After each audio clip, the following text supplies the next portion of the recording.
Hello and welcome to another PyTorch tutorial. In this video, I'll explain what activation functions are, why we use them, and we'll actually implement a few in PyTorch. So what exactly are activation functions and why are they crucial in neural networks? Activation functions are mathematical functions that introduce non-linearity to the output of a neuron or node in a neural network. So if we look at this image over here, we have our inputs and they're going through the weights and they're getting summed. And now this would be a neuron. Then this neuron would have an activation over here. This arrow after the summation is the activation. This carries the activation. Then this activation will go through the activation function. Then we'll get the output, the neuron output. So why do we need non-linearity in neural networks? Well, neural network layers they're often just linear functions, and linear functions basically do simple additions and multiplications to the data it is given. These linear functions, even when combined with one another, are only able to map relationships of linear data, and in the real world, data is almost always nonlinear. So by adding nonlinear activation functions to the neural networks, give them the ability to capture intricate patterns, making them more capable of handling real-world data. Now let's explore some of the most common activation functions used in neural networks. So first we have the rectified linear activation function, which is known as the ReLU. This is one of the simplest and most widely used activation functions. It's defined as basically taking the max between the input and 0. So basically what this does is the ReLU replaces all the negative values with just zeros and leaves the positive ones unchanged. This manages to mitigate the vanishing gradient problem and actually speeds up training. Vanishing gradient is found in some of the other activation functions like sigmoid, which is the next one. So the sigmoid function compresses the input values between 0 and 1, offering a smoother curve that resembles more like an S shape. It's commonly used for the output layer of binary classification tasks. So with regards to the gradient problem, we can see that as we get to increased values by like -6 and 6, you can see that the line starts to flatten and the gradient is closer to 0. This is what is referred to as the vanishing gradient problem, and the sigmoid function could actually cause the vanishing gradient problem if your input values to the sigmoid function is, pretty large.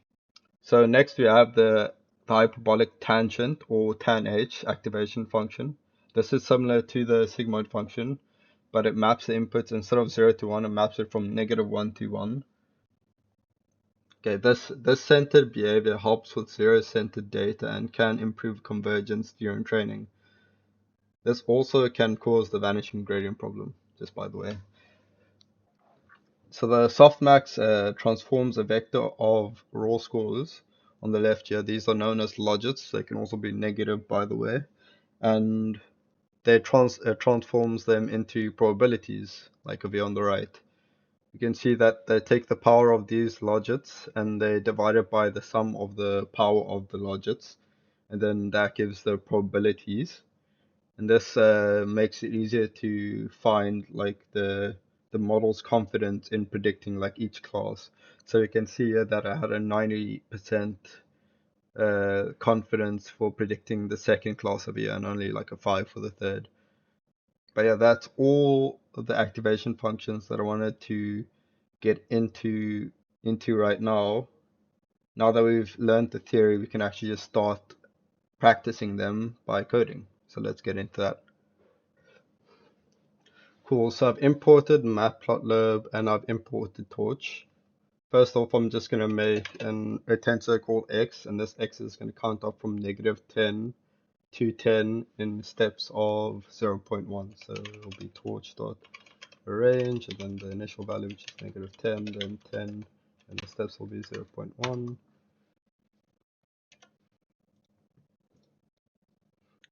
Cool, so first off, we're going to be implementing ReLU, which is just has this formula, max. It's the max between 0 and 1, so if you remember, it just cuts off the negative values and makes that 0 and keeps the positive values. So we do that by using torch.maximum, so torch.maximum of, and then x, and then torch.tensor of 0. So we can just let that run. And then also what we're going to do is we'll just plot this as well, plot and then x and ReLU, and we can see the output of this. Cool. And yeah, we get that. So that looks like the ReLU like in the slides before. The next what we're going to do is we're going to implement the sigmoid function, which is also just a mathematical formula. As well, you can see over here the sigmoid is equal to 1 over 1 plus e to the negative x. So let's just so sigmoid is equal to 1 over 1 and 1 plus torch.exp of negative x. Torch.exp is basically just that puts basically makes it e to the negative x over here in this case. So this would equal to, so we have that, and then let's just plot this as well. So plot x sigmoid,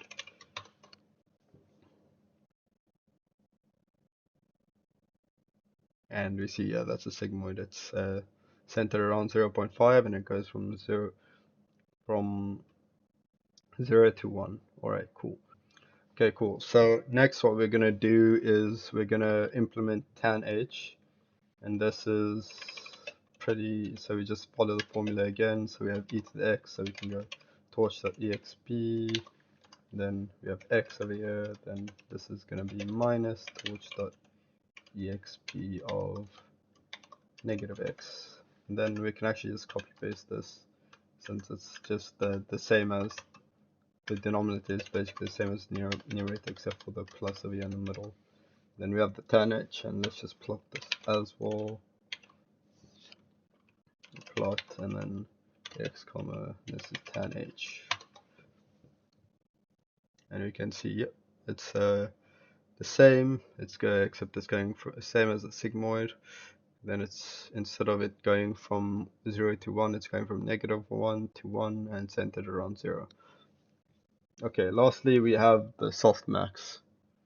So yeah, softmax is, so we basically sum all the x's. In this case I want to just make a new x tensor, because it's better if we just do that, because we're taking logics and not like kind of looking at it on a straight line. So then we can make the 0 and 10. So these are logits. So we can see we're going to expect that 10 is going to have the highest probability. All these numbers are going to turn out to be positive numbers. So let's just first do the xpx. So this would just be torch.exp of x. So we're just doing this first part over here. So once we have that, we can say that the softmax is equal to this xbx over torch.sum of xpx. Then we get that the softmax, and we can just print this out because it's not very useful to print it on or plot it. And we can see that this has about a 99.995% chance. So one thing I'd like to note, which is quite important, is so for this implementation is we have to change it a bit so it's more stable. So if we just put 300 instead, here, some big value, you can see we're going to get a nan. And this means that basically when you take e to the power of 300, we're going to get quite an insane number, and PyTorch isn't going to be able to store that value in a float 32 data type. And so to alleviate this, and this actually doesn't affect the gradient at all as well, or not by much. So we can add a max over here. So we minus the max. So we'd have this 300 here, and then everything would be minus 300. So this would become 0, this would become minus 300, this becomes minus 302. And basically, it will be taking e to the 0 instead, so the maximum number that can be had is 1. And that allows it to be more stable, and obviously it doesn't overflow the data type. So if you just run this, we'll see that, yeah, we get that, but that's because we get 100% accuracy or 100% probability because this is so big. But if you change it to like 20, it'll be a bit different.